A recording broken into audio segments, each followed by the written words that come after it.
Hello and welcome back to Smart PrepNet. So we were discussing the MCQs like PYQ. Okay, तो हमने first unit तो complete कर लिया था, second unit जो कि इन्वायरमेंटल केमिस्ट्री है उसका पार्ट वन कंप्लीट कर लिया था. And beside that I have also uploaded lecture on atmosphere, structure and composition of atmosphere. उसका सेकेंड लेक्चर मे बी थोड़ी लेट इवनिंग में या नाइट में आ जाएगा. तो हमने फर्स्ट पार्ट कर लिया था पीवाईक्यू का, इन्वायरमेंटल केमिस्ट्री का. ठीक है, ये सेकंड पार्ट है. लाइक कि एक वीडियो में पॉसिबल नहीं है, काफ़ी लेंदी वीडियो हो जाएगा, so I am taking in parts. Possibly हो सकता है एक और वीडियो बने, एक और पार्ट लगेगा और ये कंप्लीट हो जाएगा. उसके बाद हम फिर अगले यूनिट पे बढ़ जाएंगे. ठीक है, mean while I have also started uploading lectures, proper lectures. ठीक है, और जो टेलीग्राम लिंक है वो चैनल के डिस्क्रिप्शन में है, तो वहाँ से आप ज्वाइन कर सकते हो. वहाँ पे जब भी वीडियो जाती है तो उसके वो डाल दिए जाते हैं. साथ में वहाँ पे I will start sharing the materials, the PPTs from today onwards. ठीक है, वो बहुत हेल्प करेगा, काफ़ी क्रिस्प और सही तरीके से है. ठीक है, तो let's start without wasting any further time. ठीक है, और हाँ, इम्पोर्टेंट चीज़, form is now online, so भर दें प्लीज जितनी जल्दी हो सके, अदरवाइज बाद में फिर सेंटर का इशू और ये सब इशू आ जाते हैं. ठीक है, ओके, लेट्स मूव ऑन. ये सिलेबस था, we have already discuss in the first video. ठीक है, तो हम चलते हैं आगे क्वेश्चंस पे. हमने 28 क्वेश्चंस कर लिए थे, अराउंड 85 क्वेश्चंस, आई थिंक 84 85 पिछले, लाइक फ्रॉम 2021 से 2024 दिसंबर साइकिल तक. उसके पहले के क्वेश्चंस देखेंगे, समय हुआ तो करेंगे, क्योंकि those are not important, those are based on the previous syllabus. और ये 2020 में जो सिलेबस चेंज हुआ उसके बाद से है, तो ऐसा नहीं है कि वो कॉन्सेप्ट रिपीट नहीं होते पहले वाले, इस पे भी सब रिपीट ही हो गए हैं, तो you will get an idea. ठीक है, और अगर हो सके तो पेपर में अपलोड कर दूंगा टेलीग्राम पे, यू कैन गो थ्रू और योर सेल्फ. Let's start.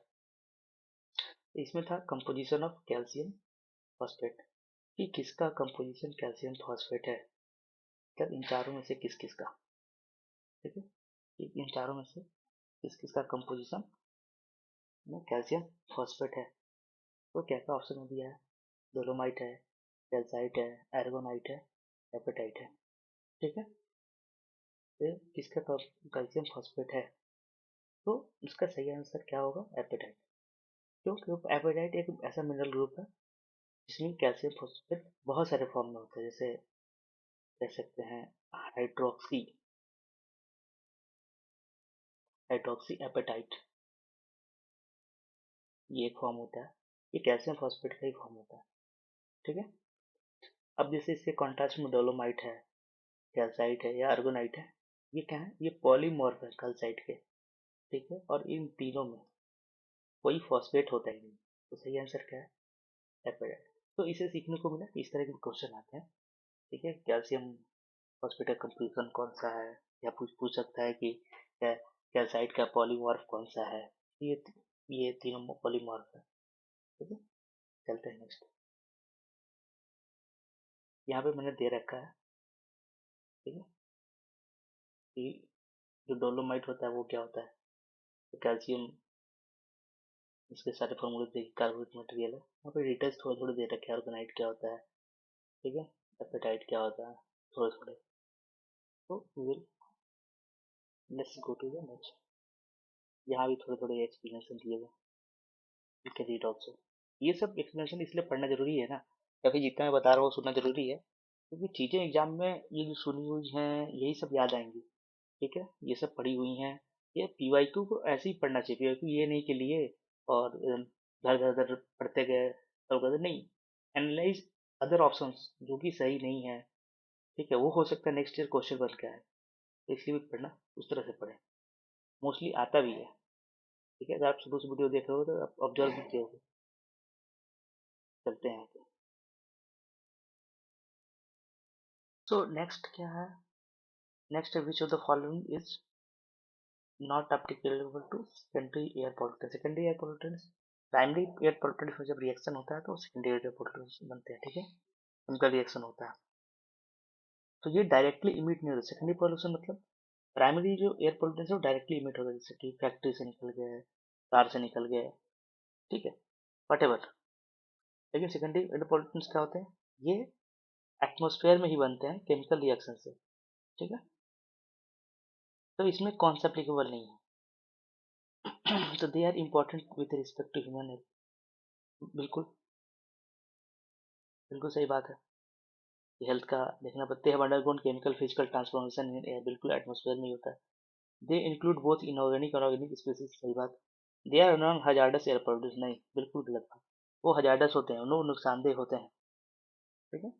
तो ऐसे भी आते हैं सवाल, थोड़ा इजी टाइप, तो बहुत बातें लिखी हुई हैं, इतना जी पहुँच कर।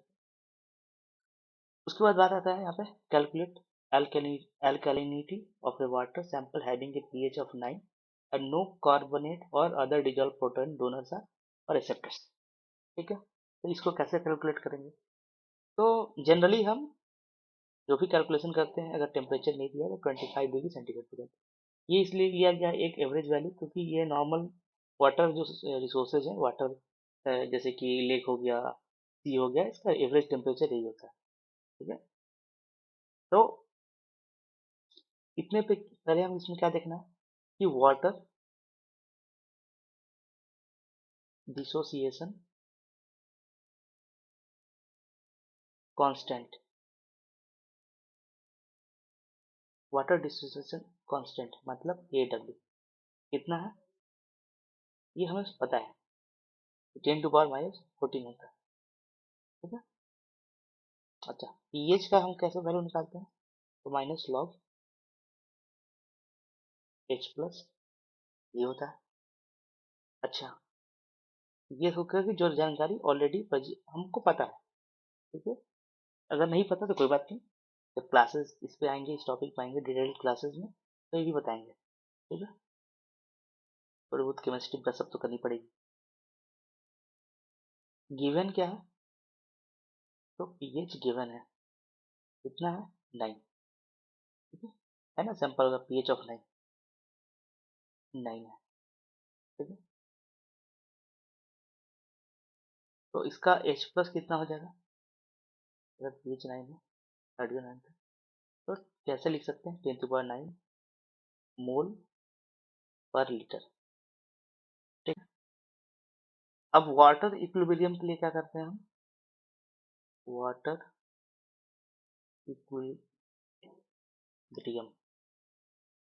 वाटर, ये राइटिंग पैड है, इस पर भी हैबिट नहीं है थोड़ी, इग्नोर माई राइटिंग, ठीक है। H plus into OH minus, ठीक है, ये होता है, ठीक है। तो हमारा H प्लस कितना है, 10⁻⁻14, ठीक है ना। और यहाँ पे क्या क्या बात किया गया, एल्किनिटी, ठीक है, तो वो कितना हो जाएगा, OH माइनस, ठीक है,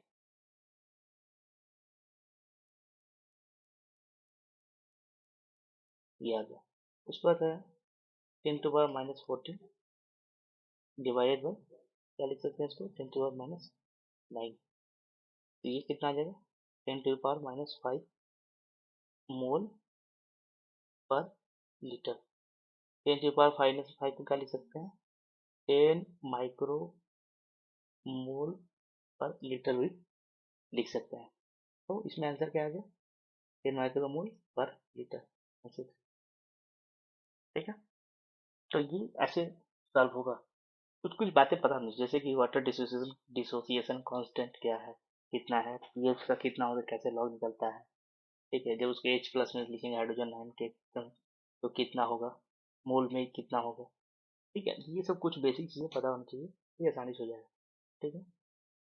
यहाँ पे एल्केनिटी है, अगर एल्केनिटी नहीं पता तो इसका मतलब क्या होगा, capacity of a solution to neutralise acids, ठीक है, एसिड्स को कितने आसानी से न्यूट्रलाइज कर सकता है। तभी यहाँ पे OH भी लिए, ठीक है।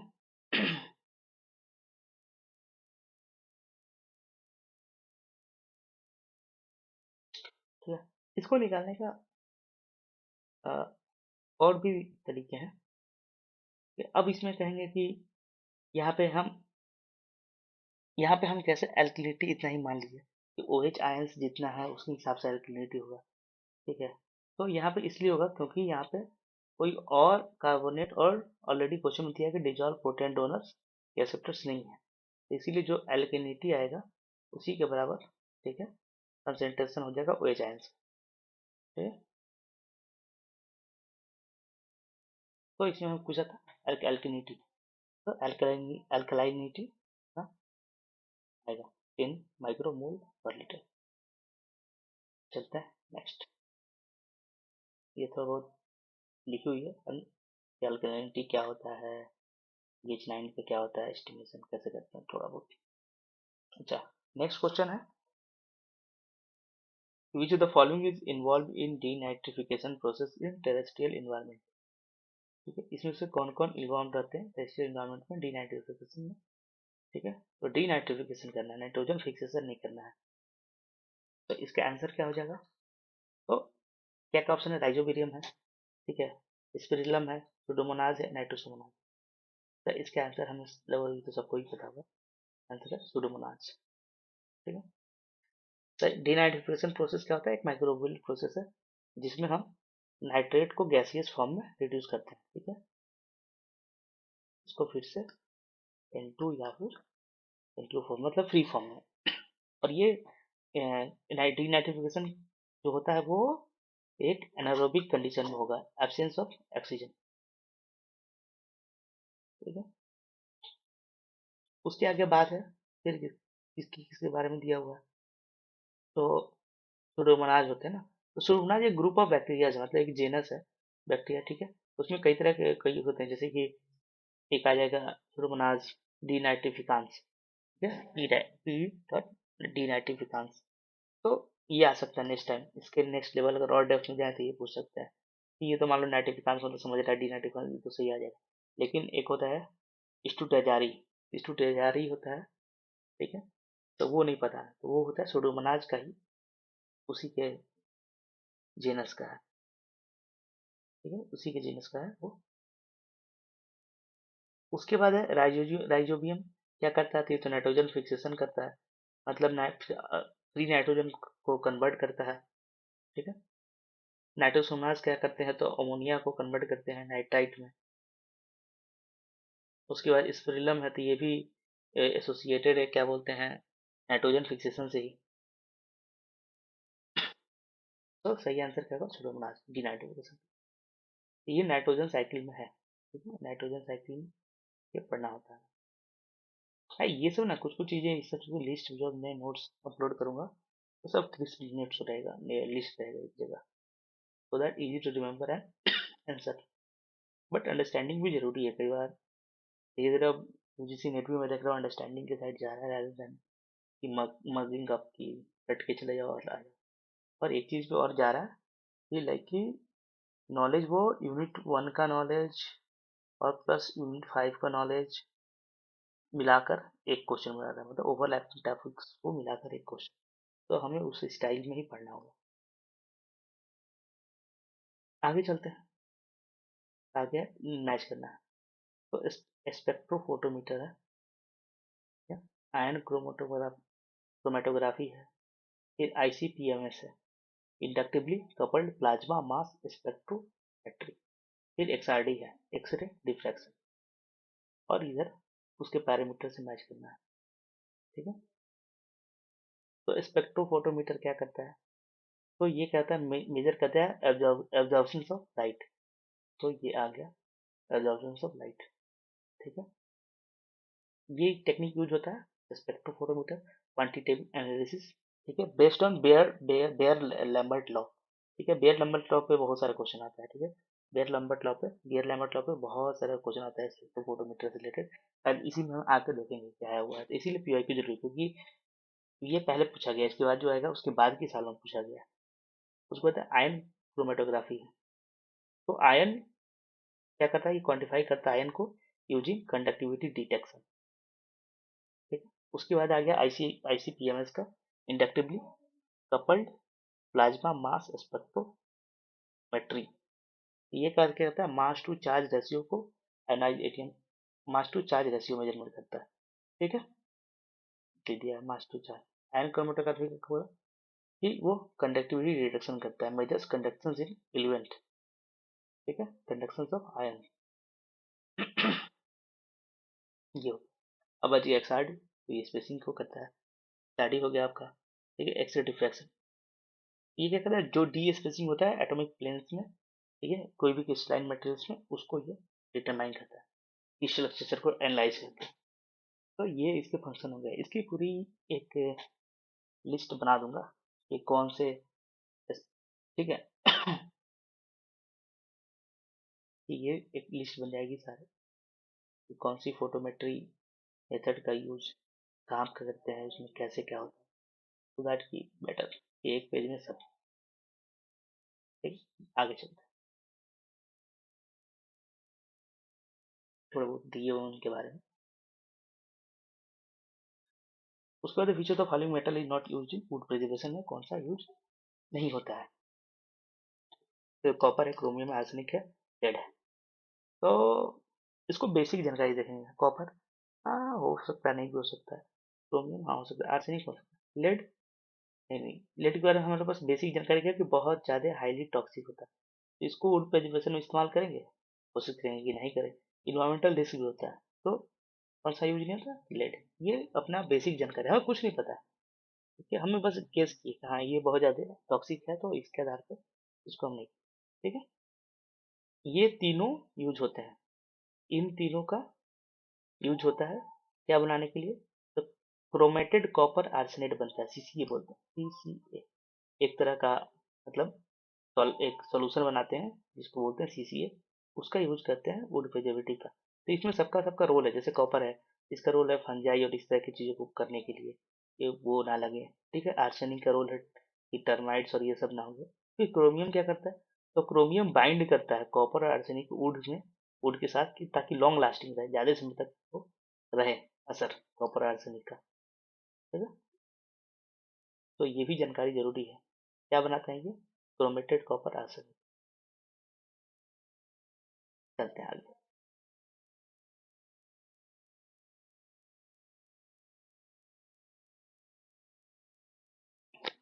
Move to the next question. So next question is unit of K, rate constant for first order reaction। ये डिफरेंट ऑर्डर ऑफ रिएक्शन होता है, ठीक है। तो उसने पूछा कि यूनिट जो K होता है उसमें जो रेट कांस्टेंट है, तो वो क्या होता है, विल बी, उसका यूनिट क्या होगा। ठीक है, रेट कांस्टेंट का।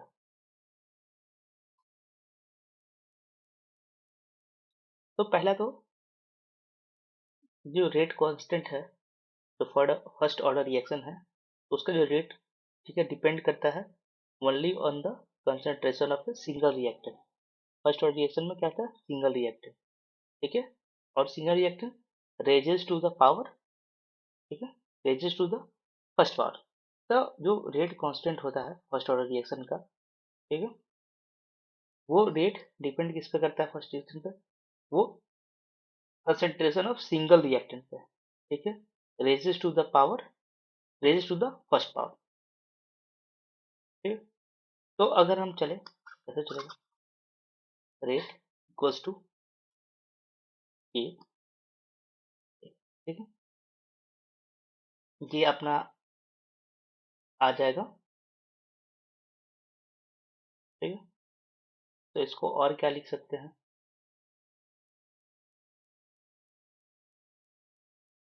तो रेट को हम क्या लिख सकते हैं, तो रेट को हम लिख सकते हैं मोल पर लीटर पर सेकेंड इक्वल्स टू मोल पर सेंटीमीटर क्यूब पर सेकेंड। ठीक है, लिख सकते हैं ना लीटर पर सेंटीमीटर क्यूब में। ठीक है, ये रेट का है। और ये जो ए है, इसका क्या होता है, मोल पर सेंटीमीटर क्यूब, मतलब मोल पर लीटर होता है, बट ठीक है उसको करेंगे तो सेंटीमीटर क्यूब नहीं आएगा सेंटीमीटर। तो उसके बाद के इक्वल टू क्या हो जाएगा, रेट बाई ए, ठीक है। तो वहां पे क्या हो जाएगा, मोल पर सेंटीमीटर क्यूब पर सेकेंड डिवाइड बाई मोल पर सेंटीमीटर क्यूब। तो ये तो कट गया, तो बचा क्या, ठीक है, सेकंड पर सेकंड, ठीक है। मतलब क्या हो गया, रेसिप्रोकल ऑफ टाइम। तो के क्या हो गया, के क्या यूनिट क्या होगा, वो रेसिप्रोकल ऑफ टाइम होगा, ठीक है। क्या क्या क्या होगा यूनिट, रेसिप्रोकल ऑफ टाइम होगा। तो आंसर क्या आया के का, ये थर्ड ऑप्शन, ठीक है। अब मोल पर सेंटीमीटर क्यूब था पर सेकंड, ये क्या होगी, ये रिएक्शन रेट है, ये 1 नंबर, ठीक है। दूसरा क्या हो जाएगा, ये सेकंड सेकंड ऑर्डर का रेट कांस्टेंट का ये वैल्यू है, ठीक है, सेकंड ऑर्डर। और ये क्या है, ये कुछ नहीं है, गलत दिया हुआ, ठीक है। तो आंसर क्या है, पर सेकंड। तो ऐसे निकालेंगे या फिर याद रखेंगे, याद है तो बहुत अच्छा है, ठीक है, बेस्ट। चलते हैं नेक्स्ट पे।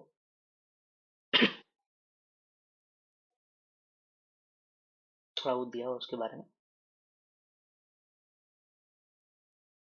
अब विच of the following is not involve required for photochemical smog, कौन जरूरी नहीं है, not involve for photochemical smog formation in ambient atmosphere. इसमें से कौन जरूरी नहीं है किस लिए, फोटोकेमिकल स्मॉग बनाने के लिए। तो इसमें पहले फोटोकेमिकल स्मॉग का हमें जानकारी होना चाहिए, तो वो तो हम जानते होंगे जो लोग पढ़े होंगे, नहीं तो हम लेक्चर पढ़ेंगे, अब यहाँ पर पूरे क्लास नहीं कर सकते पीवाई क्यूज में, ठीक है। तो फोटोकेमिकल डिस्कशन, फोटोकेमिकल स्मोक के फॉर्मेशन में कौन सा इन्वॉल्व नहीं है, हमें ये जानना है। तो वीओसीज होते हैं, हाँ होते हैं, हमें पता है कि वीओसीज होता है, ठीक है, वोलेटाइल ऑर्गेनिक कंपाउंड। नाइट्रिक और नाइट्रोजन ऑक्साइड होते हैं बिल्कुल होते हैं, ठीक है।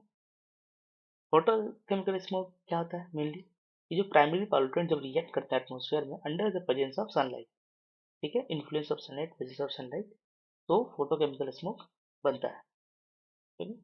जो फोटोकेमिकल स्मोक तब बनता है, तो नाइट्रिक नाइट्रोजन ऑक्साइड से भी बनता है, यस होता है, ओजोन फॉर्मेशन होता है इससे रिलेटेड हमारे लोअर ट्रोपोस्फेयर में, ठीक है। ओजोन तो है ही, पॉल्यूटेंट खुद में ही है, क्योंकि सनलाइट के अंडर बनता है, अगर ट्रोपोस्फेयर में बन रहा है।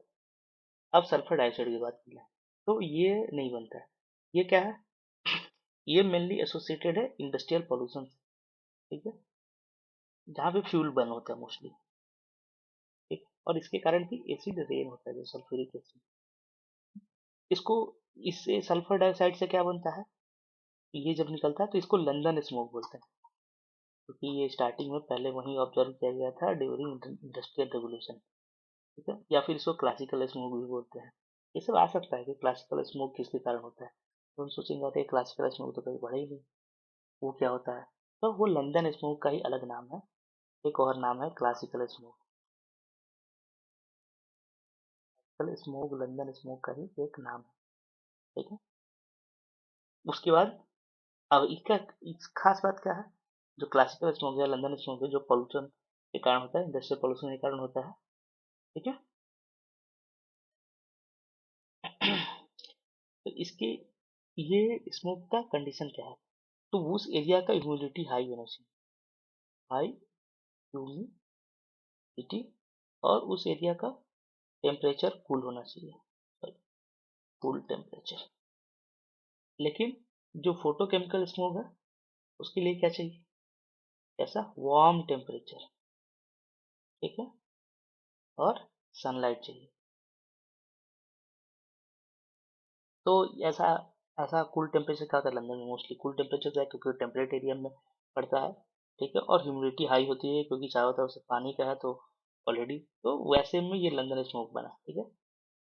अपने यहाँ सपोज कोई ऐसा एरिया जो ट्रॉपिक्स के पास जहाँ हमेशा सनलाइट रहता है और कम टेम्परेचर रहता है, तो वहाँ ऐसे स्मोक बनने की संभावना ज़्यादा है। वैसे ऐसा ये भी बन सकता है, ऐसा नहीं है, बट इस तरह से, ठीक है।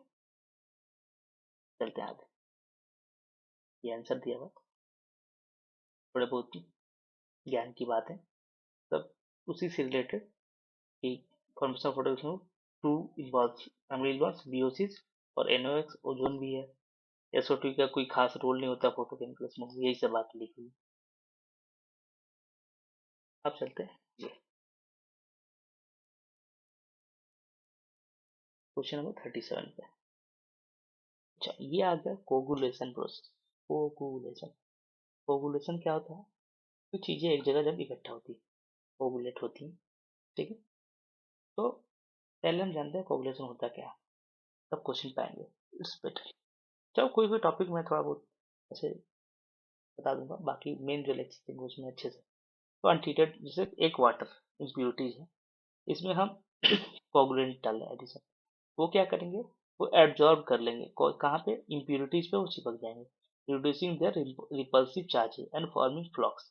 फ्लॉक्स मतलब एक जगह सब इकट्ठे हुए, फिर फ्लॉक्स को ठीक है फ्लोकुलेशन टाइम से भेजते हैं, फिर आगे का प्रोसेस होगा, ठीक है।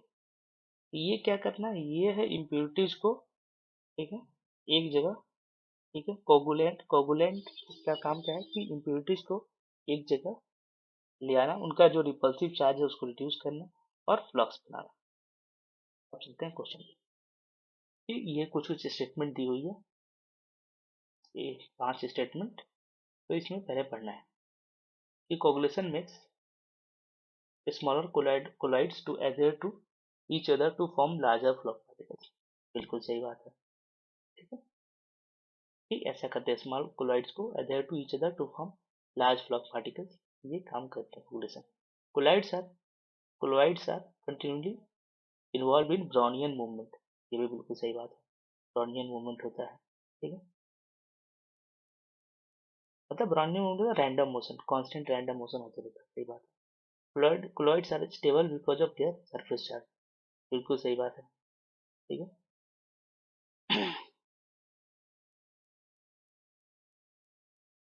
ठीक है, उसके बाद है डी ऑप्शन कि coagulants are preferably trivalent cations. तो कोगुलेंट जो है प्राइमरी क्या होते हैं, ट्राइवेलेंट कैटायंस, ठीक है, तो ये भी सही बात है। जैसे कि एग्जांपल हो गया Al3+ Fe3+, ठीक है, क्यों, क्योंकि इफेक्टिव है in destabilising the electrostatic repulsion between, ठीक है। उसके बाद क्या है, coagulants are soluble in neutral pH. ऐसा नहीं है, जैसा हमें जरूरत है हम उस पीएच का कोगुलेंट लेते हैं, सिर्फ यही है ना, ऐसा नहीं है, ठीक है। सिलेक्शन जो होता है कोगुलेंट्स पर डिपेंड करता है कि optimal pH range rather than की सोलबिलिटी पे। हमें सोलबिलिटी से नहीं मतलब है, हमें पीएच रेंज से मतलब उस पीएच रेंज में वो काम कर सकता है कि नहीं एज ए कोगुलेंट, ठीक है। तो ई ऑप्शन गलत हो जाएगा, तो ई गलत है, ये गलत हो गया, चारों सही है, तो यही सही होगा, ठीक है। आगे बढ़ते हैं, ये हाँ, ये थोड़ी बहुत बातें हैं ब्राउनियन मूवमेंट, सारे ऑप्शन के बारे में, टाइबलैंड का टाइम क्या होता है ये। अब है गैस बबल डिजीज, ये कैसे होता है। तो बहुत सारी डिजीज हम पढ़ रहे थे कि डिफरेंट केमिकल से होता है। तो गैस बबल एक ऐसा डिजीज है जो प्राइमरी, गैस बबल डिजीज मछलियों में होता है, ठीक है, इस चीज में, या फिर एक्वाटिक ऑर्गेनिज्म से, ह्यूमंस में नहीं होता, ह्यूमंस में बहुत कम होता है गैस बबल डिजीज, मतलब ह्यूमंस में नहीं होता ये मेनली, मतलब क्या है, ठीक है ह्यूमंस में तो हो रहा है डिजीज, होने दो भैया, जो हो रहा है, थोड़ा मछलियों के बारे में जानते हो इनके साथ क्या हो रहा है, इनका तो कचरा खड़ा है, इनके साथ जो हो रहा है हो ही रहा है, इनको देखते हैं, ठीक है। तो नेट एसडीसी वहां तक पहुंच गया कि अब भाई ठीक है, आदमी की बीमारियां हो रही हैं, मछलियों के बारे में जानो भाई, तो जानो मतलब, तो हमें जानना है फिर। ये फिश पूछा है, हो सकता है पॉल्यूटेंट्स पॉल्यूटेंट से रिलेटेड कुछ बीमारियों, जैसे कि वल्चर्स में डाई को फैलाना फैलाना का इशू था, या फिर और भी, जैसे क्या बोलते हैं काउ जो फैलोज में डिजीज है वो सभी पूछ सकता है, तो वो सभी एडवांस में पढ़ लेना है, ठीक है। गैस बबल डिजीज मेनली किसके कारण होता है, कि जब एक्सेस क्या हो जाता है, डिजॉल्व ऑक्सीजन हो जाता है, ठीक है, तो वाटर सुपर सेचुरेटेड हो जाता है, super saturated water, super saturated water हो जाता है, जिसमें डिजॉल्व गैस है मोस्टली ऑक्सीजन ज़्यादा हो जाता है, ठीक है। कंसंट्रेशन क्या होता है, सॉल्युबिलिटी लिमिट जो होता है ज़्यादा हो जाता है, तो क्या होता है कि जो फिश होती है मछली के, ठीक है, ब्लड में बबल्स निकल सकते हैं, टिश्यू में बबल्स हो सकते हैं, क्योंकि उनको इंजरी काउज करते हैं और उसके कारण उनका डेथ हो सकता है। तो कोई कहे कि नहीं पूरा एकदम ऑक्सीजन ही ऑक्सीजन कर दो, बहुत खराब है, कोई सपोज पॉन्ड है या लेक है या रिवर है, कि नहीं नहीं एकदम पूरा बहुत प्लस प्लस ऑक्सीजन हो जाना चाहिए, तो वो भी फैटल है वहाँ के एक्वाटिक लाइफ को। तो जितना जरूरत है उतना ही ऑक्सीजन ऑक्सीजन करना है, ज़्यादा नहीं, तो भी नहीं तो नुकसान करता है, ठीक है। तो ये सिंपल सी बात है। तो किस लिए होता है, excessive dissolve oxygen in drinking water के कारण होता है, ठीक है। उसके कारण ये होता है गैस बबल डिजीज। अब ये कहाँ कहाँ पर गैस बबल डिजीज किस एरिया में हो सकता है, तो वाटर ट्रीटमेंट प्लांट्स होते हैं, वहाँ पे हम बहुत ज़्यादा, ठीक है, पॉपुलेशन करते हैं, ये सब करते हैं, उसके कारण से भी वहाँ पे एक्सेस ऑक्सीजन हो सकता है। हाइड्रोइलेक्ट्रिक डैम्स में हो सकता है, ठीक है, क्योंकि ऑक्सीजन का टेंडेंसी है कभी कभी ओवर सेचुरेट होने का इन्वायरमेंट, सर्टेन इन्वायरमेंट कंडीशन, उसके कारण ये सब समस्याएं हो जाती है। अब आ गया कि एक्सेस नाइट्रेट के दूसरा ऑप्शन देख देखिएगा कि नाइट्रेट इन ड्रिंकिंग वाटर, तो इससे ब्लू बेबी सिंड्रोम होता है, सबको पता है। कार्बन एक्सेस ऑफ नाइट्रोज के एक्सेस रिस्पिरेटरी स्ट्रेस होगा, excess cold in drinking water से होता है डैमेज टू गिल्स और टिश्यूज होते हैं इसके। तो ये सब बातें, ठीक। अब थोड़ा आगे चलते हैं, ये रहा, ये मैंने यहाँ पर बताया हुआ, ठीक है। तो ये सब क्या होता है, बबल्स हो जाते हैं गिल्स में, के कारण क्या होता है, डेवलपमेंट होता है पॉजिटिव बर्न से टिश्यूज में कुछ स्पीसीज मर जाता है, ठीक है। बबल्स हो जाता है लेटरल, फिर बबल्स ब्लड में हो जाता है, तो इसके कारण मर जाता है सब, ठीक है। O2 to N2 रेशियो भी गड़बड़ होता है तो भी ये होता है। चलते हैं, ये तो पढ़ लीजिए, ये बहुत बातें हैं उसके बारे में। आगे, the property of an aquifer that is measured of its ability to transmit water under a sloping piezometric surface is called, ठीक है? तो अब ये क्वेश्चन क्या है, एक्विफर वाटर ट्रांसमिशन प्रॉपर्टी से रिलेटेड क्वेश्चन, ठीक है। तो property of an aquifer that can measure his ability to transmit water under the sloping piezometric surface is called, क्या बोलते हैं। तो ये तो सिंपल सी बात है, हाइड्रोलिक कंडक्टिविटी की बात कर रहा है, ठीक, हाइड्रोलिक कंडक्टिविटी की बात कर रहा है। तो हाइड्रोलिक कंडक्टिविटी क्या होता है, इंडिकेट करता है कि how readily water can flow through four spaces under the given hydraulic gradient, ठीक है। सपोज कि ये जमीन है, फोर्स में इसमें है, यहाँ पे पानी है, इधर पानी है, और इसका लेवल ऐसे है, यहाँ पे जो पानी यहाँ पे है, तो ये फोर्स के थ्रू कितने जा सकता है, एक ग्रेडियंट के थ्रू, ठीक है। ग्रेडियंट मतलब स्लोप होता है मेनली, आसान भाषा में, और इसका यूनिट क्या होता है, मीटर पर सेकंड में, मतलब लेंथ पर टाइम, इसको मीटर पर सेकंड में हम कहते हैं, ठीक है। और इसके अंदर फिर क्या, ये डार्सी लॉ का एक है, ठीक है। डार्सी लॉ में हम यूज करते हैं, डार्सी लॉ पढ़े हमने कि वाटर ग्राउंड वाटर को गवर्न करता है मोस्टली, तो यहाँ पे डार्सी लॉ पढ़े थे ना, इक्वल्स टू माइनस के A D H by D L. तो क्यू क्या था, हमारा फ्लो रेट था यहाँ पे, ये क्या था हमारा, ये जो कांस्टेंट था यही हाइड्रोलिक, ये जो केस था यही हाइड्रोलिक कंडक्टिविटी थी, उसकी हाइड्रोलिक कंडक्टिविटी उस सॉइल की उस रीजन की कितनी है। इसमें जो ए था वो क्रॉस सेक्शन एरिया था, एरिया की बात होगी, कितना मोटा चौड़ा एरिया की बात कर रहे हैं। और जैसे पाइप होता है ना, पाइप, ये पानी जा रहा है, तो ये इसका क्रॉस सेक्शन एरिया होगा पूरा, ये जो एरिया निकालेंगे ये पूरा कितना पानी जा रहा है। उसके बाद D H by D L क्या है, तो ये हाइड्रोलिक ग्रेडियंट था, दोनों साइड के ग्रेड हाइट को, हाइड्रोलिक ग्रेडियंट को, बस इससे आ जाता है हमारा फ्लो रेट क्या है। इसमें जो के है यही हमारा है हाइड्रोलिक कंडक्टिविटी का बारे में बात करते हैं। और क्या क्या ऑप्शन है, ट्रांसमिसिबिलिटी है, ये तो नहीं होगा। ट्रांसमिसिबिलिटी क्या होता है, प्रोडक्ट है हाइड्रोलिक हाइड्रोलिक हाइड्रोलिक, ठीक है, हाइड्रोलिक कंडक्टिविटी और थिकनेस ऑफ एक्वीफर का जो प्रोडक्ट होता है वो होता है ट्रांसमिसिबिलिटी। ठीक है, पोरोसिटी क्या है? तो पोरोसिटी तो फ्लो के बारे में बात ही नहीं करता है। ठीक है, ये तो स्टोरेज प्रॉपर्टी है। ठीक है, ये फ्लो प्रॉपर्टी नहीं है। पोरोसिटी हमेशा याद रखेंगे कि स्टोरेज प्रॉपर्टी है, फ्लो प्रॉपर्टी नहीं है। इसका मतलब क्या होता है? Refers to the volume of void space in a material divided by total volume. Total जो वॉल्यूम है उसमें खाली जगह कितना है। ठीक है, और ये मेनली दिखाता है कि एक एक्वीफर जो है वो कितना पानी अपने अंदर स्टोर करके रख सकता है। हाइड्रोलिक ग्रेडियंट तो जानेंगे हम क्या होता है।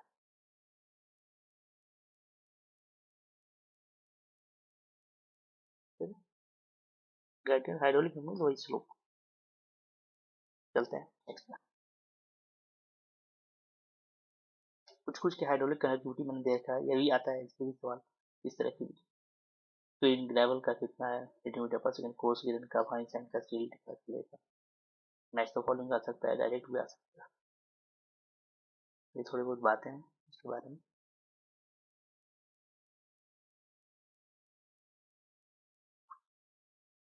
सो द क्वेश्चन इज के which one of the following is major feature of kinetic subsurface horizon, soil horizon. ठीक है, ये सॉइल साइंस से रिलेटेड क्वेश्चन है। ठीक है, तो इसमें पूछता है कि कौन सा है मेजर फीचर। तो ऑर्गेनिक मैटर, ठीक है, iron original oxides accumulation.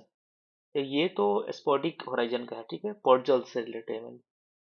Accumulation of low active place, हाँ ये सही जवाब है। ये है कैंडिक से। हार्डपन स्ट्रांगली सीमेंटेड बाय सिलिका, तो ये डोरीपन है, डोरीपन। ठीक है, सॉइल होराइजन से। कार्बोनेट क्लीज एक्युमुलेशन, तो ये कैल्सिक होराइजन में होता है। ठीक है, कैल्सिक। तो ये सॉइल होराइजन की बात है और उसकी कैरेक्टरिस्टिक से रिलेटेड क्वेश्चन है। तो इस तरह के सवाल आते हैं, तो ये सब हमें थोड़ा पढ़ना पड़ेगा। ठीक है, अब क्या होता है कि इसमें जो लो एक्टिविटीज होती है क्ले में, उसके कारण क्या होता है, क्ले का एक्यूमुलेशन हो जाता है। ठीक है, चलते हैं आगे। ये सॉइल इंजीनियरिंग के बारे में उसका थोड़ा सा कैरेक्टरिस्टिक दिया हुआ है कैंडिक का, और कुछ कुछ क्लैरिफिकेशन अगर है तो वो। हाँ, ये मैंने चार्ट है, ये मैं A4 में भी करके दूंगा। A4 शीट्स जो होते हैं, मतलब जो A4 नोट्स में जो बताया है वो जो बना रहा हूँ, तो उसमें ये सब चार्ट रहेगा। ठीक है, हो सकता है लैंडस्केप की जगह मतलब पोर्ट्रेट के लैंडस्केप मोड में हो, मतलब वो। ठीक है, ताकि सही से दिखे, प्रिंट आउट हो जाए। तो ये सब रहेगा, इसमें सबके दिए हुए हैं। ठीक है, formation, environmental condition, physical properties, chemical properties, colour. तो इसमें सारे इंपॉर्टेंट नहीं है, क्या इंपॉर्टेंट है? ठीक है, कि फॉर्मेशन प्रोसेस थोड़ा सा। ठीक है, इन्वायरमेंटल कंडीशन। ठीक है, एक नहीं भी जानेंगे तो एक आइडिया, एक रफ आइडिया होना चाहिए उसके। फिजिकल प्रॉपर्टी ये इंपॉर्टेंट रहेगा। Chemical property little bit important. Colour कोई जरूरी नहीं है, डेप्थ नहीं जरूरी है, लेकिन दे दिया हूँ कि एक बार ठीक है एटलीस्ट गो थ्रू कर लेंगे। ठीक है, जियोग्राफिक डिस्ट्रीब्यूशन भी ठीक है, ये पूछ सकता है, जियोग्राफिक डिस्ट्रीब्यूशन आ सकता है। ठीक है, तो ये सब यहाँ पे दिया है। डोरीपन है, स्पॉडिक है, कैंडिक है। ठीक है, तो ये सब यहाँ पे रहेगा। ठीक है, कैल्सिक है, ये पूरा पूरा लिस्ट है। ठीक है, हम नेक्स्ट चलते हैं। नेक्स्ट क्वेश्चन है 41 पे आ गए ना। ठीक ठीक ठीक। तो इसमें क्या है कि major emission of sulphur into atmosphere is in the form of SO2 but longest live reservoir is OCS। ठीक है, तो क्या कह रहा है, ये दो स्टेटमेंट है, स्टेटमेंट बेस्ड वाले क्वेश्चंस है, इसमें हम बताना है। ठीक है, तो लेकिन longest live reservoir is OCS। OCS क्या है? Carbonyl sulphide. OCS carbonyl sulphide. ठीक है, तो पहला जो स्टेटमेंट है, ठीक है, पहले जिसमें in form of but longest lived reservoir OCS। तो ये सही बात है।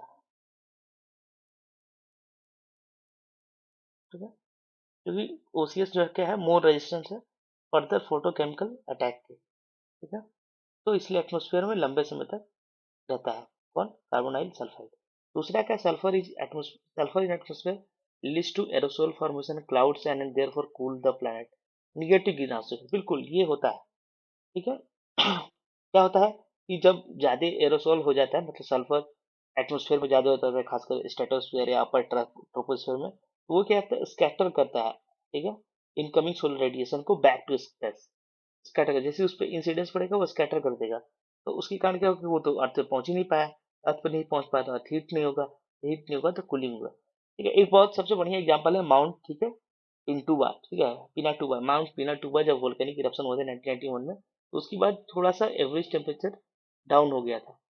ठीक है, तो ये सब होता है कि वो जो स्ट्रेटोस्फेयर में जब ये सल्फर पहुंचते हैं ना वोल्केनिक इरप्शन से, तो उसके कारण वो स्कैटर होता है इनकमिंग सोलर रेडिएशन, वो ऐसे आया यहाँ पे, इसका सल्फर का मॉलिक्यूल है उसे टकराया वापस चला गया, तो यहाँ अर्थ तक नहीं पहुंच पाया ना, तो उसके कारण कूलिंग हो जाती है। चलते हैं नेक्स्ट। थोड़े बहुत बातें दी हुई हैं नेगेटिव ग्रीन हाउस फोर्सिंग के बारे में, एरोसोल फॉर्मेशन का, ओसीएस के मोटर इम्पैक्ट, ये सब ठीक है। नेक्स्ट क्वेश्चन है, which of the following chemical species dominantly exist in natural water in pH range 4 to 7? 4 to 7 के pH रेंज में कौन सा जो है केमिकल स्पीसीज डोमिनेटली एग्जिस्ट करता है? तो इसका आंसर है pH 4 टू 7 का। ठीक है, तो इसका आंसर है di hydrogen phosphate ion. Di hydrogen phosphate ion इसमें से कौन सा? ये H2PO4 minus di hydrogen phosphate ion. ठीक है, ये एग्जिस्ट करता है क्या चीज में? नेचुरल वाटर्स में पीएच रेंज 4 टू 7, जो पीएच है उसमें डोमिनेंटली एग्जिस्ट करता है। अब चलते हैं नेक्स्ट, थोड़ी बहुत बातें लिखी हैं। एसिड बेस जो इक्विलिब्रिया होता है फॉस्फेट का, वो क्या होता है, पीके वैल्यूज के बारे में सब दिया हुआ है, तो उसके आधार पे डिड्यूस करके हम पहुंचते हैं यहाँ तक। उसके बाद है यहाँ पे चूज द करेक्ट इंस्ट्रूमेंट, कौन कौन सा सही है वो हमें चूज करना है कि कौन कौन सा है। कि BOD test is an indirect measurement of organic matter present in water. बिल्कुल सही बात है, वही तो होता है कि कितना ऑक्सीजन डिमांड है उसके आधार पर तो पता चलेगा कि उसमें कितना ऑर्गेनिक मैटर होगा। Rate at which DO is consumed is directly proportional to biodegradable organic matter present at time T. ये भी सही बात है। तीसरा, standard BOD curve follow zero order kinetics.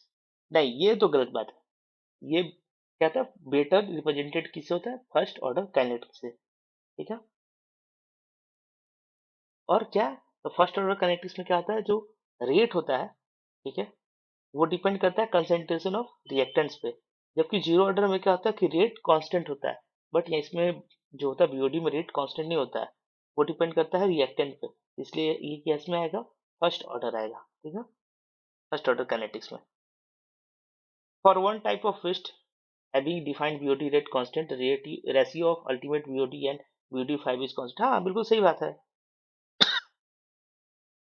ये अगर डिफाइंड रेट ऑफ कांस्टेंट है ऑक्सीजन कंजप्शन का, तो अल्टीमेट बीओडी, ठीक है, जो टोटल बीओडी होता है और बीओडी मेजर 5 दोनों का सेम ही आएगा। तो बात है, waste having same BOD 5 and different rate constant क्या है, डिफरेंट अल्टीमेट बीओडी। ठीक है, ये भी सेम है, टू वेस्ट है, बस दो तरह के हैं, ठीक है, उनका सेम बीओडी 5 वैल्यू है, but very different rates of oxygen consumption है।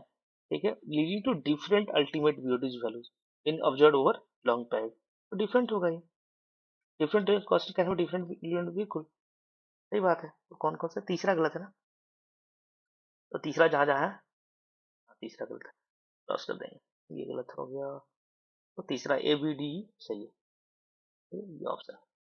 चलते हैं नेक्स्ट,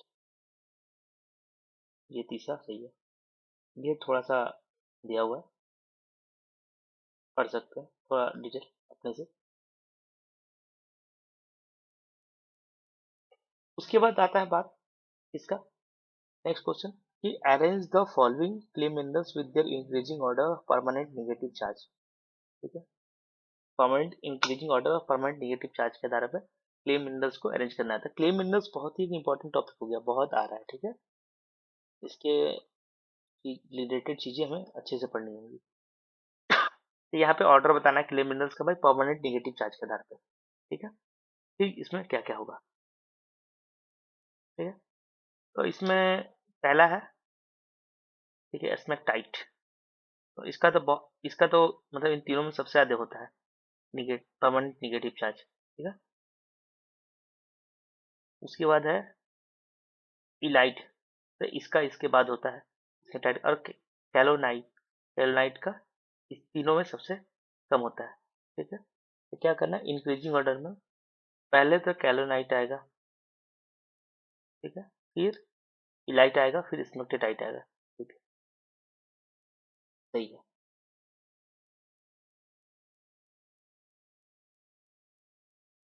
अब चलते हैं नेक्स्ट।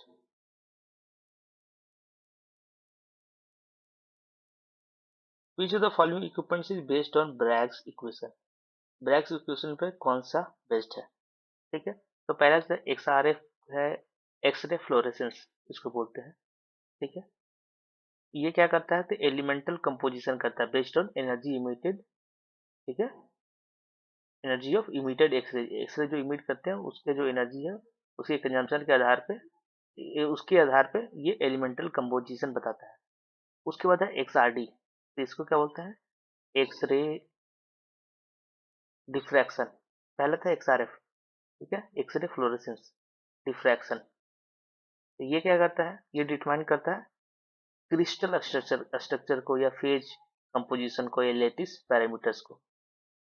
उसके बाद क्या क्या पूछा, ब्रैग्स इक्वेशन कौन है, उसके बाद WD XRF, wavelength dispersive X-ray fluorescence, ठीक है, वेवलेंथ डिस्पर्सिव एक्सरे फ्लोरेसेंस। उसके बाद है AAS, एटॉमिक ऑब्जॉर्प्शन, ठीक है, स्पेक्ट्रोस्कोपी। ये क्या करता है, कंसंट्रेशन ऑफ एलिमेंट्स करता है, measuring the absorption of light specific wavelength by atom in the gaseous system. ये काम करता है AAS का। तो इसमें हमने क्या पूछा, ब्रैग इक्वेशन पे कौन सा डाइस है, तो ब्रैग इक्वेशन में जो असाइज होता है वो एक्सरे डिफरेंशिएशन है। ये ब्रैग इक्वेशन के बेस्ट है, ठीक है। ब्रैग इक्वेशन क्या होता है, n lambda equal to 2d sin theta.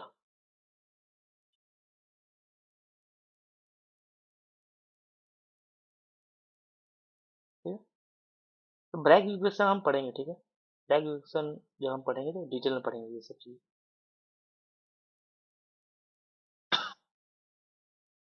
ये थोड़ी बहुत बातें दी हुई है उसके बारे में।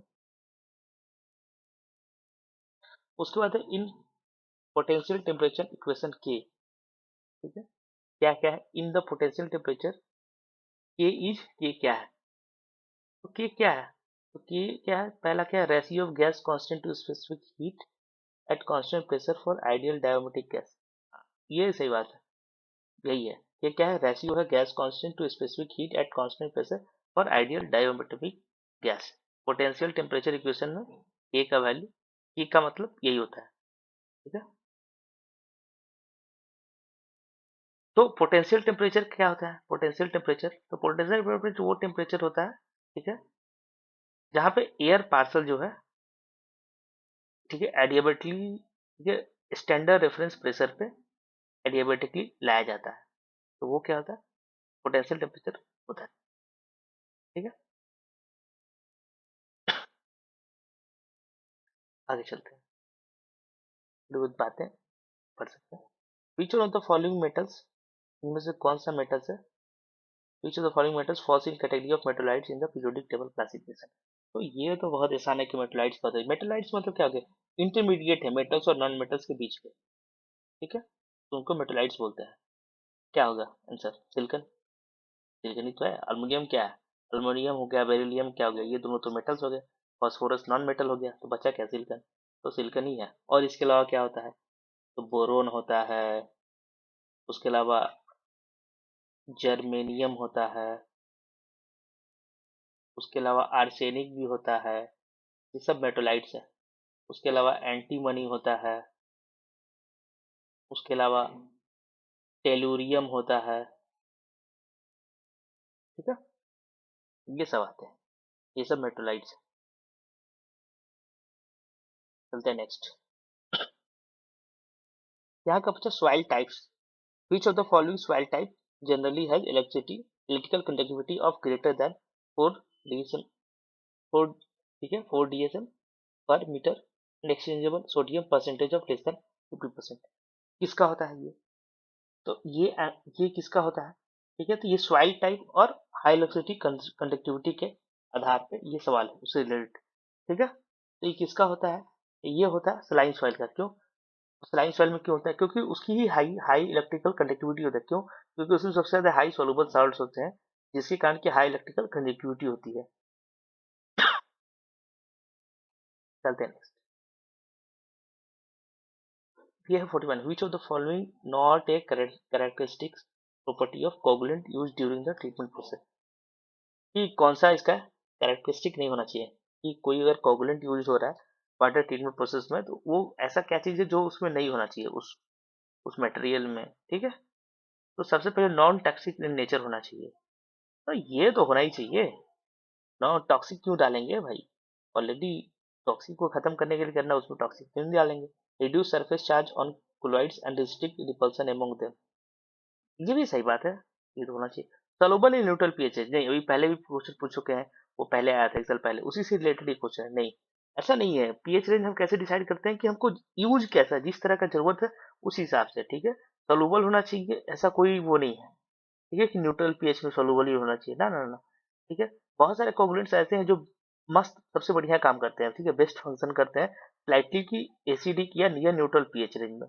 ठीक है, तो ऐसा कुछ बात नहीं। उसके बाद क्या है, trivalent cations are preferred over di and monovalent cations. हाँ, ये सही बात है, सही बात है। ठीक है, क्यों, क्योंकि ट्राईवैलेंट जो कैटायंस है वो हाईली इफेक्टिव है, जैसे Al3+ हो गया। ठीक है, आयरन Fe3+ हो गया। ठीक है, तो ये सब है। क्यों, क्योंकि मोर इफिशिएंटली न्यूट्रलाइज करते हैं नेगेटिव चार्ज। ठीक है, तो इसीलिए ट्राईवैलेंट कैटायंस। ऐसे डाईवैलेंट भी काम करेंगे, but they are more preferred, क्योंकि मोर इफिशिएंटली काम करते हैं। चलते हैं नेक्स्ट।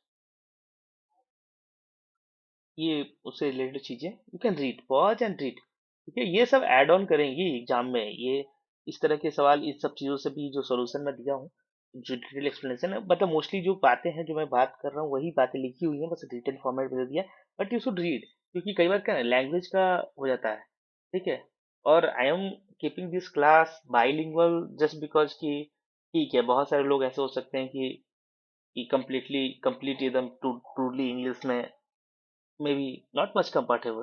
ठीक है, तो इसलिए मैं रख रहा हूँ कि थोड़ा एक आसान सा भी लगे चीज़ों को अंडरस्टैंड करने में। ठीक है, तो दिस दिस इज थिंकिंग। ठीक है, बाद में जरूरत पड़ेगी तो हम सिर्फ और सिर्फ प्योर इंग्लिश क्लासेस भी ले लेंगे, ऐसा कोई इशू नहीं है। But you should read, you should go through this.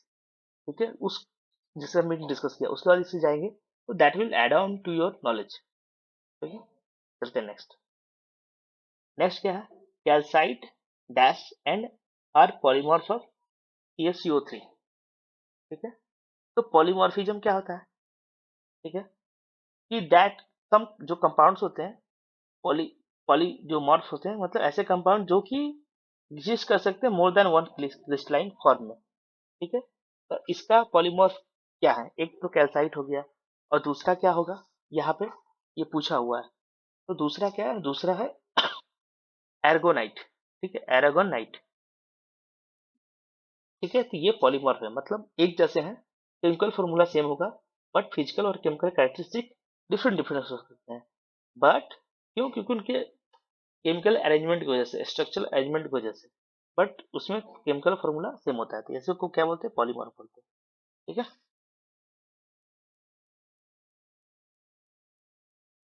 ठीक है। अब जो अब बाकी ऑप्शन भी देख लेते हैं, इसे भी आ सकते हैं ना। जो एनीहाइड्राइट है, ये क्या है, कैल्शियम सल्फेट है। एपेटाइट है, ये फॉस्फेट है। अभी पहले भी एपेटाइट पढ़े थे कि फॉस्फेट में आया था, वो पहले पूछा, देख रहे वहां का ऑप्शन से अगर हम पहले प्रीवाइक्यू में पता है, हमें पता है कि ये फॉस्फेट से रिलेटेड है, ये ऑप्शन को तो हम कहीं काट देंगे कि भाई ये तो हो ही नहीं सकता। तो दिस इज वाई प्रीवाइक्यूज आर इंपॉर्टेंट। ठीक है, उसके बाद मैग्नेसाइट। तो मैग्नेसाइट क्या है, वो मैग्नीशियम कार्बोनेट से है। ठीक है, ये आर्गोनाइट कहाँ मोस्टली पाया जाता है, ऑप्शन कहाँ मिलता है, तो जो मोलस्क होते हैं, मोलस्क के सेल में, तो वो आर्गोनाइट वहां पे पाया जाता है। अब चलते हैं आगे, ये सब नॉलेज काम आएगा आगे भी। अब यहाँ पे असर्शन रीजन आ गया। Chlorine dioxide has certain advantage over free chlorine and hypochlorite in water disinfection. ये असर्शन है कि क्लोरीन का एडवांटेज है फ्री क्लोरीन के ऊपर, क्लोरीन डाइऑक्साइड के, सॉरी, और हाइपोक्लोराइट इन वाटर डिसइंफेक्शन में। ठीक है, उसके बाद क्या रीजन देता है, तो ये सही बात है। रीजन क्या है, chlorine dioxide is an unstable gas does not combine with ammonia और other natural organic to produce chloramines और क्लोरोफॉर्म। तो हाँ ये सही बात है, दोनों सही है, जो असर्शन है और रीजन है दोनों सर सही है। तो इसका एडवांटेज यही है कि ये इफेक्टिव है, ठीक है, इनएक्टिवेटिंग माइक्रोऑर्गेनिज्म को, ठीक है, और ये बाई प्रोडक्ट में जो बहुत कम ही इसका फ्यूअर डिसइंफेक्शन निकलता है एज ए बाई प्रोडक्ट, ठीक है। दूसरा क्या है कि क्लोरीन डाइऑक्साइड लेस रिएक्टिव है अमोनिया से, नेचुरल कंपाउंड से, उसके कारण ये बाई प्रोडक्ट में क्लोरोफॉर्म क्लोरामाइंस ये सब नहीं बनते हैं, ठीक है, तो एडवर्स हेल्थ इफेक्ट भी नहीं होता है। चलते हैं नेक्स्ट। ये सब दी हुई है बातें, सेम बात मैं जो बोला वही लिखा हुआ, but just go through if you wish.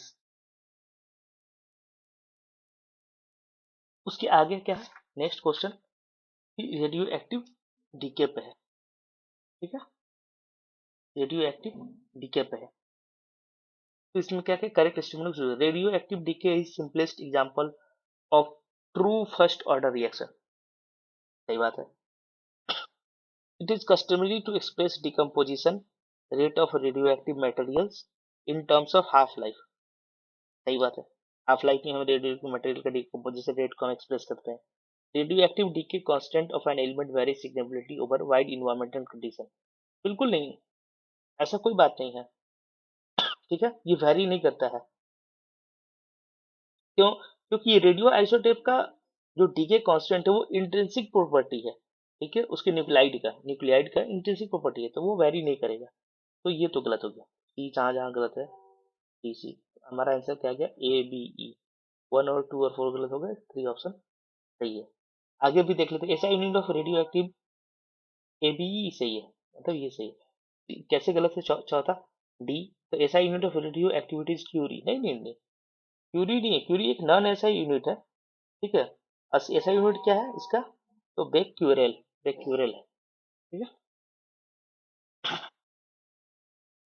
ठीक है। 1 क्यूरी यूनिट जो होता है 1 CI जो क्यूरी है उसका इक्वल टू लगभग रफली क्या होता है 3.7 into 10 to the power 10 becquerel, ठीक है, बेक्यूरेल है ऐसा यूनिट।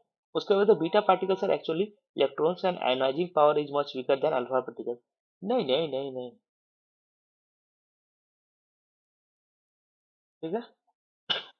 अच्छा, सॉरी सॉरी, ये तो सही बात है ना, हाँ हाँ, सॉरी मैं अल्फा बीटा अल्फा सोच लिया पहले, alpha particle beta particle see much weaker है इनका, ठीक है।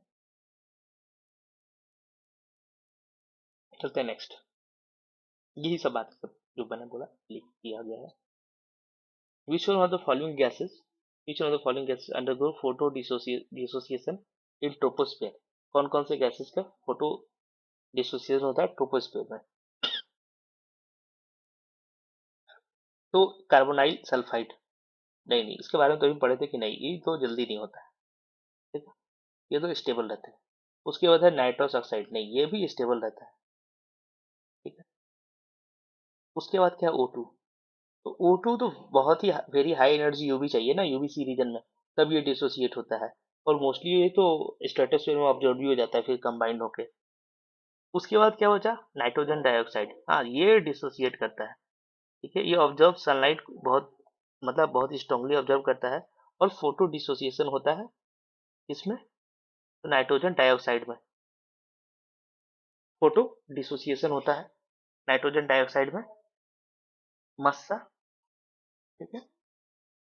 उसके बाद क्या होता है, तो ये एनो बनते हैं और ऑक्सीजन बनते हैं, ठीक है।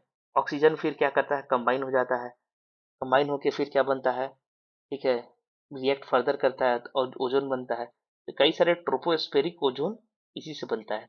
NO2 जैसे डिसोसिएट होता है सनलाइट के प्रेजेंस में, O2 बन गया, फिर ये O2 O बन गया, O2 के साथ कंबाइन हो गया, O3 हो गया, ट्रोपोस्फेरिक ओजोन जो कि हार्मफुल है, जो कि पॉल्यूटेंट के रूप में काउंट होता है, ठीक है। Which one of the following gases undergo photosynthesis? Same से आंसर, थोड़ा बहुत एक्सप्लेनेशन दिया यू कैन रीड। उसके बाद है given below are two statements. In normal phase high pressure liquid chromatography, mobile phase is a highly polar material such as water and stationary phase is a non-polar solvent such as hexane, ठीक है। ये क्या बात किया, high pressure liquid chromatography HPLC की बात किया है, पहला में, ठीक है। मतलब क्रोमेटोग्राफी जो फेजेज है उससे बहुत क्वेश्चन आते हैं, तो क्रोमेटोग्राफी हम बहुत अच्छे से पढ़ेंगे सो दैट कि, और इसका ऐसा नोट्स रखेंगे कि एकदम इजीली कंपेयर कर सके, तुरंत याद हो जाए इसमें क्या होता है, ठीक है। जो पहला बात है कि क्या लिखा है कि normal phase high HPLC mobile phase is a highly polar material, ठीक है। Mobile phase is highly polar such as water phase is a non polar solvent such as hexane. तो ये तो पहला बात तो जो ये है, ये तो गलत बात है। क्यों? क्योंकि mobile phase is highly polar material, नहीं नहीं, लेस पोलर मोबाइल फेज जो होता है वो पोलर स्टेशनरी फेज होता है, ठीक है। ठीक है, मोबाइल फेज जो होता है यूजुअली क्या होता है, लेस पोलर होता है, ठीक है। और जो स्टेशनरी फेज होता है, वो स्टेशनरी फेज होता है वो पोलर होता है। तो ये तो उल्टा बात लिख दिया गया, तो ये तो स्टेटमेंट पहला गलत हो गया, और स्टेटमेंट 1 इज इनकरेक्ट। स्टेटमेंट 2 का देख लेते हैं scene. In reverse phase high pressure liquid chromatography, ठीक है, HPLC in reverse HPLC while phase is relatively polar solvent, ठीक है, such as methanol or water, and the stationary phase is non-polar such as hydrocarbon। हाँ, ये सही बात है, ठीक है। इसमें क्या है, estimate 1 is estimate 2 is correct, ठीक है। तो HPLC में क्या था, ये अभी जैसे कि सोच चुके हैं क्या ही बोल रहे हैं, अगर जो पहले से नहीं पढ़ा हो, तो ये जब हम पढ़ेंगे ना तो और अच्छे से समझ में आए, जब क्रोमेटोग्राफी पढ़ेंगे तो उसके बाद ये लगेगा कि अरे हाँ ये तो सब ऐसे ही होता है। तो इसमें क्या होता है, स्टेशनरी फेज क्या होता है, वो नॉन पोलर होता है, मोबाइल फेज मोर पोलर होता है, ठीक है। वही बात लिखा है, mobile phase relative polar solvent और स्टेशनरी फेज नॉन पोलर से हेड ऑफ। चलते हैं नेक्स्ट। वही थोड़ी बहुत बातें लिखनी है, पढ़ लेने का। उसके बाद देखिए, arrange soil horizon from top to bottom in soil profile. इसको जो सॉइल का होराइजन होता है, ये वो वाला होराइजन है, ये नॉर्मल जो हम लोग पढ़ते हैं ना, जो जूनियर क्लास से पढ़ते हैं वो है। इसको अरेंज करना है। तो OI क्या होता है, ये सरफेस ऑर्गेनिक होराइजन होता है containing under composed plant residue. फिर ई क्या होता है, तो ये एलिवेशन होता है, लीस्ट होराइजन होता है। OE क्या होता है ये अंडरलाइंग ऑर्गेनिक होराइजन होता है, इसमें ज्यादा डिकम्पोज मटेरियल होगा। उसके बाद क्या होगा, ईबी है, ईबी क्या सब होराइजन है जहाँ पे एलिवेशन होता है, में बिगिन शुरू होता है, ठीक है। उसके बाद BC क्या है, ये ट्रांजिशन जोन है बिटवीन बी और सी के। अब हमें क्या करना है, अरेंज करना है टॉप टू बॉटम। तो सबसे पहले वो आएगा ना जो कि अनडिकम्पोज्ड है, अभी नया नया प्लांट रेसिड्यू ऑर्गेनिक होराइजन आया है, तो सबसे पहले क्या आ जाएगा, वो आई। उसके बाद क्या आएगा कि जो थोड़ा बहुत डिकम्पोज्ड है, ह्यूमस हल्का फुल्का बन रहा है, वो लेयर आ गया, वो आ गया। उसके बाद क्या आ जाएगा, उसके बाद आ जाएगा एलिविएशन वाला लीच वाला जोन है जहाँ से लीचिंग हो रही है। उसके बाद क्या है, ईवी। ईवी ईवी आ जाएगा क्योंकि सब होराइजन वेयर इल्यूविएशन में इल्यूविएशन होता है, ठीक है। ऊपर में क्या होगा, एलुविएशन, नीचे क्या हो रहा है, इल्यूविएशन। ई और आई का अंतर है, दोनों का अलग अलग प्रोसेस है। यहाँ पे आ गया ईवी। उसके बाद क्या आ गया, उसके बाद आ गया ईसी, ठीक है, बी और सी के होराइजन के बीच का। तो ये कौन सा ऑप्शन है, सी, AC, ठीक है, बी, AC। उसके बाद क्या आएगा, बी। उसके बाद क्या आ रहा है, EDE। तो थर्ड ऑप्शन सही है, ठीक है। चलते हैं आगे। तो आई थिंक आज के लिए इतना ही, रुकते हैं, ठीक है। हाँ, आज के लिए इतना ही, ठीक है, मिलते हैं नेक्स्ट क्लास में, ठीक है। जो बाकी MCQs है, बाकी PYQs है इस यूनिट के, वो कंप्लीट हो जाएंगे नेक्स्ट वीडियो में। और ये टेलीग्राम लिंक है, यहाँ पे मैं मटेरियल डालूंगा, यहाँ पे जो भी लेक्चर अपलोड होता है उसका लिंक भी डाल दे देता हूँ। और मटेरियल्स मैं सुन थोड़ा बहुत उसमें चेंजिंग करना है, पोस्ट में कन्वर्ट करना है, PPT में थोड़ा बहुत रिवाइज करना है, तो वो करके मैं सून ही मैं अपलोड करना चाहूँगा। तब तक आप वेट ना करें, आप वीडियो देखें और अपने सिलेबस को कंप्लीट करें, ठीक है। और अगर आपको लग रहा है कि हाँ आप लिए प्रिपरेशन में हेल्पफुल है या यूजफुल है किसी तरह की वीडियो, तो प्लीज़ इसको शेयर करें, लाइक करें, ठीक है। और आपको कैसा लगा आप कमेंट में बता सकते हैं, ठीक है।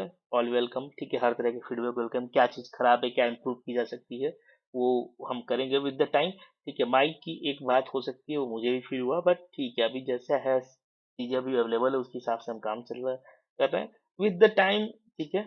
आप लोग के सहयोग से, ठीक है, वो चीज़ें होंगी सही से, तो फिर हम चीज़ों को भी इम्प्रूव करते जाएंगे। आप देखेंगे कि आप खुद महसूस कर रहे होंगे फर्स्ट लेक्चर में और आपके लेक्चर में बहुत सारी चीज़ें इम्प्रूव हुई हैं। तो विद द टाइम चीज़ें इम्प्रूव होंगी, ठीक है, नो वरीज। बट ये है कि हाँ, क्वालिटी के साथ वो हम नहीं करेंगे कॉम्प्रोमाइज, कि लाइक कि नाम के लिए सिर्फ नहीं कि हम कर लिए, हम इस तरह करेंगे कि चीज़ें वो सही में हेल्पफुल हो आपको, ठीक है। तो चलते हैं, मिलेंगे अभी नेक्स्ट वीडियो में, तब तक के लिए थैंक यू, ठीक है। Take take care. बाकी मजे से रहें, पढ़ाई करें, फॉर्म आ गया है। आई विल रिक्वेस्ट कि आप जितना जल्दी सुबह, ठीक है। Bye, take care.